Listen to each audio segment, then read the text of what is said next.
ഓരോ രാത്രിയുമാകുമ്പോൾ രാക്ഷസന്മാർ ഈ നഗരത്തിൽ തടിച്ചുകൂടാൻ തുടങ്ങും. അവർ മനുഷ്യന്റെ അവയവങ്ങൾ ഭക്ഷിക്കുകയും സൂര്യോദയം വരെ ആ പട്ടണത്തിൽ തമ്പടിക്കുകയും ചെയ്യും.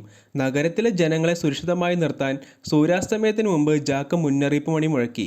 എല്ലാവരും ധൃതിയിൽ വീട്ടിലേക്ക് ഓടി. വാതിലുകളുടെ സംരക്ഷണ കല്ലുകൾ തൊടുകയാണ്. കുട്ടികൾക്ക് പോലും ഈ നിയമം അറിയാമായിരുന്നു. രാത്രികൾ എത്ര ഭയാനകമായിരുന്നു എന്നത് വ്യക്തമാക്കുകയാണ്. തെരുവുകൾ പൂർണ്ണമായി വിജനമായപ്പോൾ ജാക്ക് ഒടുവിൽ സ്റ്റേഷനിലേക്ക് മടങ്ങി. നഗരത്തിൽ അനിഷ്ട സംഭവങ്ങളൊന്നുമില്ലാതെ 96 ദിവസങ്ങൾ പിന്നിട്ടതായി ചുവരിലെ ബോർഡ് കാണിക്കുന്നുണ്ട്. എന്നാൽ ഇന്ന് രാത്രി ആ റെക്കോർഡ് അവസാനിക്കാൻ പോവുകയായിരുന്നു. മാർക്ക് മദ്യശാലയിൽ നിന്ന് അമിതമായി മദ്യപിച്ചിരുന്നു. മദ്യശാല ഉടമ അവനെ അന്ന് രാത്രി അവിടെ കിടക്കാൻ അനുവദിച്ചു. എന്നാൽ മാർക്കിന് വീട്ടിൽ കാത്തിരിക്കുന്ന ഒരു ഭാര്യയും മകളും ഉണ്ടായിരുന്നു. അവൻ തിരികെ വരാതിരുന്നപ്പോൾ ഭാര്യ മുൻവാതിൽ പൂട്ടി മകളെ തിരികെ വീടിനകത്തേക്ക് കൊണ്ടുപോകുന്നു.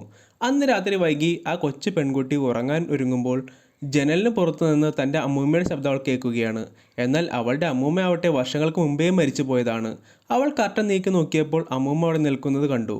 പുറത്ത് നല്ല തണുപ്പായതുകൊണ്ട് അകത്തേക്ക് കയറ്റാൻ പറഞ്ഞ് ആ വൃദ്ധ കൊച്ചു പെൺകുട്ടിയെ പറ്റിക്കുന്നു.